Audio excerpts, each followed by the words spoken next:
I am so pumped for this match. Oh, man. MarineKing's been playing so well, but Parting is so good at PB2. Yeah, I'm actually even more excited than I was before. It's like I'm watching a Dragon Ball Z match. One of them's at 50%. The other's like, ha ha ha, I'm only at 20% right now. They are leveling up. Some super nerds over there. Super Saiyan nerds. Well, I want to know, Day9, DJ Wheat, who do you guys think is going to win this? I actually think it's going to go exactly like Dragon Ball Z, and they're going to cancel out and the planet will explode. I mean, honestly, these two players are specialists in this matchup. I mean, Marcus and I were talking earlier, 80% win rate for both of them in this matchup. I mean, I think the real question is, does MarineKing have an answer for Parting's fast triple Nexus style? Because Daybreak will almost certainly be a map that Parting chooses.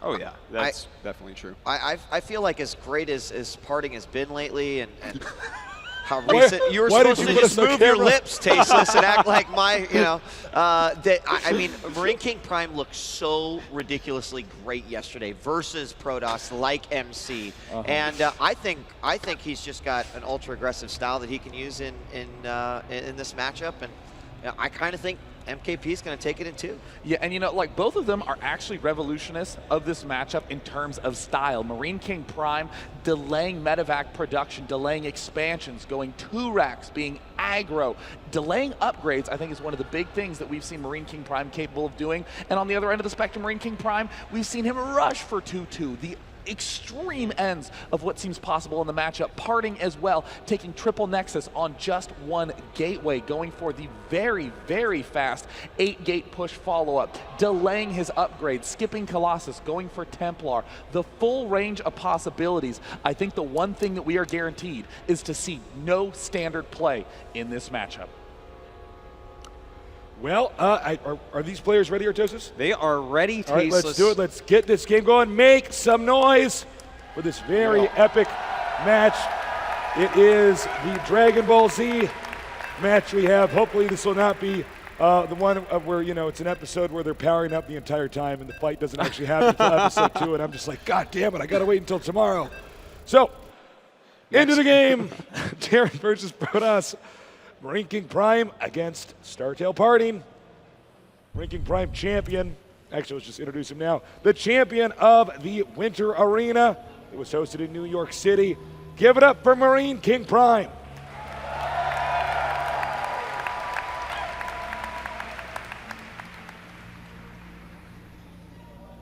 His opponent, calculated. Protoss is around the world. Study his builds, particularly so in this matchup. Make some noise for StarTale Parting.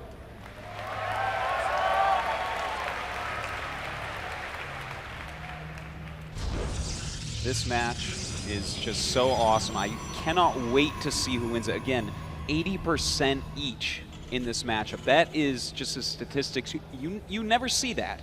You never ever see that. And to have two people that have it in the matchup they're playing against each other, that's something you never see too, because as soon as you lose a match in that matchup, it plummets. Yeah. Normally we would say that 60% is a really scary. Oh yeah, 60%, you are so good at the matchup. But 80%, to put that in perspective, if he loses against MarineKing, he has to beat 4 Terrans in a row to get his percentage back up to 80. So, I mean, this is intense. Well, looks like Parting, being economical, puts the pylon right next to the Nexus and the gateway right next to the Nexus, reducing the travel time for the probes so they can get back there and get a few additional minerals. And when you're at this level of play, stuff like that matters. Every single thing is going to matter here. You know, this could be won by a single unit. You never know. We've seen a lot of matches this weekend that have actually come down to neither player even mining.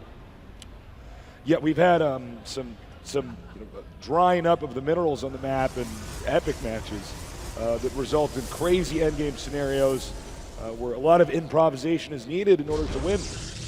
And don't forget, guys, MarineKing Prime is the king of base trading. He, you know, a lot of times people will counterattack in the hopes that the other player will go back and try to save his base. He does not actually care. He will counterattack, start destroying buildings, lift off. Yeah. He doesn't even want his base Tasteless. I mean, he's actually more comfortable with his buildings floating in the air and his Marines targeting your Nexus. He is a solid player, man. Parting is a little bit newer to the StarCraft 2 esports scene. I mean, well, I shouldn't say esports scene. He's always been playing, but now he's a big name. Yeah. So this tournament is very important for him. Very true. Now, we have the gasless expand here by MarineKing. Ooh, into a double gas. We'll get about that in a minute here. But Parting saw the command center. MarineKing does not even care. He's like, hey, look here. I'm going for a quick command center. And I think the reason he actually put that down like that and allowed the probe to see it is when that happens, oftentimes you're going to go ahead and go something standard, something such as 4 racks Marines before gas or just 3 racks into tech. That way you're going to have enough units because he knows 100% you're going for that expand. But instead, MarineKing let him see it and is now taking just a slight risk by getting both his gases right away. If Parting were to do some sort of crazy all-in, it would probably break right through MarineKing. The command center now completes, and we're going to go into a fast expand TVP. There's a lot of different ways that Terran can play the game after the fast expand. So yes, you can get a lot of information by seeing that quick command center, but that does not mean you know how the next 5 minutes is going to pan out. That's right. They could go for a Banshee. They could go for 5 barracks with no gas. They could go for 3 barracks, with 2 gases. There's a lot of different options, and sometimes you see players mech as well. That's right, but this game is actually going to be a Marine siege tank game, a very strong timing build, and if Parting doesn't get an observer over there to figure it out very quickly, this can catch you off guard and just kill you. Yep. And this, in fact, is a map that Terrans love to do this on in Korea, so Parting's going to understand that he needs to look for that, but in fact, he's actually going to go right into, is that 5 gates? Quoi? 5 gateways? It looks like he's actually going to go probably for a 6-gate bust, and that's going to be super powerful. They're basically both going to try to bust each other. Yeah. Okay, so a little bit of history for you nerds out there. This build that MarineKing Prime is doing is actually based off a StarCraft 1 build pre-Brood War that Terran did to Zerg. They would go outside your base, make a bunker, and actually oftentimes make a barracks with that, and start pushing with siege tanks and bunkers. They'd have a floating barracks to spot, to spot for the siege tanks, because siege tanks can shoot farther than they could see. And now this build, it can be done. It ended up stopping shortly after Brood War came out. Zerg figured out a way around it. But this is a build that you can do against Protosses. The problem right now is that Parting is basically setting up to kick the front door into MarineKing's base. So I think if they both meet in the middle of the map, Parting wins. Yeah, if MKP walked out right now, or actually after one more warping round, he could be in trouble. But he's making a wall in, and siege tanks are extremely good against any sort of unit bust from Protoss. They're a great defensive unit. Siege mode not quite done yet, but if it gets done before the attack happens, he can start targeting down sentries, and they die so quickly to siege tank splash. Okay, ring the bell. It started. Very nice force fields. The Zealots will be optimized here, doing just enough damage before they perish. And he's got to back up. Round number 2 will start up here soon when he warps in the next round of Zealots. Great move there, killing off a lot of Marines and backing up as soon as those Zealots died. He still has all the expensive units in his army, but now siege mode is done, so is this attack. Parting actually really can't go in again. Yep. He'd have to warp in at least 2 rounds of Zealots to do any real damage in there, and by then there's going to be a ton of Marines. And Parting actually knows now exactly what's happening, because you're not supposed to have a few siege tanks in front of your base. So he knows. It looks like now he is going to park outside the front of the base and see if he can't delay the push that MarineKing. Well, actually, let me ask you, Artosis, do you think he'll still push with this, the Marine siege tank? Well, he's already switching it up. Okay, actually. shifting gears. We just checked on our preview screen. Losing that group of Marines really is going to change your timings. You're going to be like, oh, this is not really what I want to do. He's kind of prepared. He has a lot of units out there. So he's switching it up. He's stopping siege tank production. Now he just has those 3 siege tanks in a defensive formation. And that's actually a really good choice. I'm really glad to see MarineKing make such a smart decision here and just switch into much more normal play. All right, we got some more Marines being rallied out now. The reactor and the starport almost done.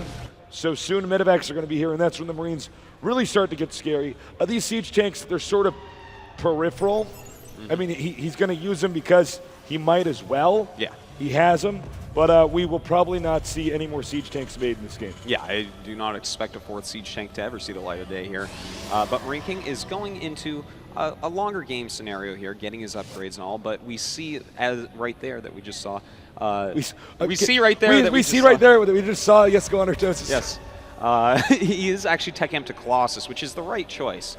Now he's going to go over here, scout, see what's going on, and see that, okay, this is normal now. It started out a little bit weird from both sides, but now we are in a normal place in this game. Well, looks like the second forge is coming up here. Yeah, he's also getting thermal lance. He does that in response to seeing the armory and the 2 engineer bays. This is the timing. The medevacs should be popping out. Actually, we can see on the tab that they just now popped out. So that will trigger the push. He's going to see if he can do some damage here. There may be some suspicion here from MarineKing that Parting has a 3rd base, although he in fact does not. Now the first Colossus is almost done. Thermal Lance a little bit further behind, and MarineKing's army is looking pretty scary. Now one thing, although siege tanks aren't used a ton in this matchup, one nice thing about having the siege tanks when you're fighting somebody who has a Colossus is the Protoss units tend to be underneath the Colossus, so a lot of splash damage is dealt. Yeah, you really do have to spread out to engage siege tanks correctly. But MarineKing right now, his stim is about to finish. His 2-2 is on the way, concussive shells and combat shields as well. And as those upgrades finish up, MarineKing can start getting a little bit more aggressive. But this game, you know, he started out with a build that looked like he wanted to get aggressive. And Parting's counter-aggression was really good and really smart because that really threw MarineKing off from his normal style. Yeah. Now note the factory here. We've seen this being used a lot by Alive. He's going to scout a little bit with it. He's not making he's not making tanks, as I said previously. So he may use this in the push. Let's see how the Stalkers may default to attacking the factory. And actually, MarineKing Prime does mean business. Note the siege tank set up in the back. This is going to be pretty tough for Party to get out of. Ooh, some nice volleys from those siege tanks. He's going to have to be very careful with the Colossi. They did only lose shields, so that can be regained pretty quickly. That is quite right. MarineKing just with, it looks like, it's a hard contain. It's going to sit there until he breaks out, but I feel like MarineKing, well, he's rallying across the map, but sitting there just like that against mass Colossus coming out could be bad, but he's actually stopped Colossus production and is going into Zealot charge. Interesting. Yeah. Now, ramps are great for defense, but occasionally they can be used by the opposing player. The ramp in this case is essentially a funnel, so the Protoss army can't come out all at once. And if you notice, there's a really beautiful arc by MarineKing outside of the base. And notice he's actually setting the arc up again in an even better position. Gets another good volley off there. Gonna force everything back a bit. Vikings joining the fray. And, MarineKing is setting up his 3rd behind this. He's already got SCVs down there. He's actually in fantastic shape. He's got 2-2 upgrades done. And whoa, he's actually going for it. I'm very surprised. I think he wanted to shoot down the Robo facility just to stop Colossi from coming out. And I believe he is going to manage to get it. He is scared partying up the ramp. And one of the Colossi did go down, and the Robo as well traps a bunch of units. But you got to be careful. Those Zealots taking a ton of splash damage from the 2 siege tanks, and Parting has to pull back. Okay, if he can get rid of that last Colossus, then he can actually start to leapfrog these siege tanks, which Side Storm from the high ground all over those Marines and Marauders. They are really highly damaged, but a lot of medevacs healing them up quite quickly as well. If he can land a couple more good Side Storms, he might be able to break out. It's funny because these siege tanks are going to be used for a different purpose early on, but they're coming in very handy right now. And it looks like Parting has decided it's now or never. He's moving out. Oh, nice Side Storms going down on these units, but it looks like MarineKing may in fact have too much, and some EMPs going up, all the energy off these important units. MarineKing pushing forward. I don't know if Parting actually has enough to stop this right now. MarineKing is looking invincible. Now note the medevacs are basically out of energy, so, never mind. GG. Oh my God, MarineKing's TVP. He is really showing it off here. That was fantastic. I actually have nerd chills for the first time this tournament. It's getting harder for me as I see the better and better play, Tasteless. You start to gain an immunity as you see more I am. nerd moments. But that was actually fantastic. He switched up his strategy and still utilized those siege tanks to their fullest potential. Those sat there doing a ton of damage that entire time. Wow. Very sexy. Day 9, Lead, your thoughts? I mean, I am so intrigued at the fact that there are tanks being incorporated into the standard Marine Marauder medevac play that is not awkward. You know, I think in the early days of StarCraft 2, people used tanks just sort of as a relic from the Brood War days, but it got phased out for just pure Marine Marauder Ghost Viking medevac, right? Just the standard mobile ninja ground army. But now with those tanks in there, any map that has a closed ramp, Entombed Valley, Shakuras Plateau, even Tal'Darim Altar, we're seeing MarineKing Prime incorporate them so effectively. Yeah, and you know, now MarineKing up one map, this actually gives him a great position because the one thing that also we haven't really seen too much out of MarineKing is he can be ultra, super, hyper aggressive versus Protoss and abuse that. And now that he's up a game, I mean, again, I'm going to stick by my 2-0. He looks amazing. Yeah, he looks incredible. The fact is that in the mid-game, that is where statistically Terran tends to try to win. If it gets to the late game, that's where Protoss tends to have the edge. What we're seeing MarineKing do is put so much effort into that mid-game that even if the Protoss does stay alive, he has more expansions than the Protoss. He's going to try to throw worse units in larger numbers at the near-perfect composition of parting and still probably take the win. Well said. I agree completely. We're going to cut to a quick commercial break, and when we get back, we're going to have game number 2 between MarineKing and Party.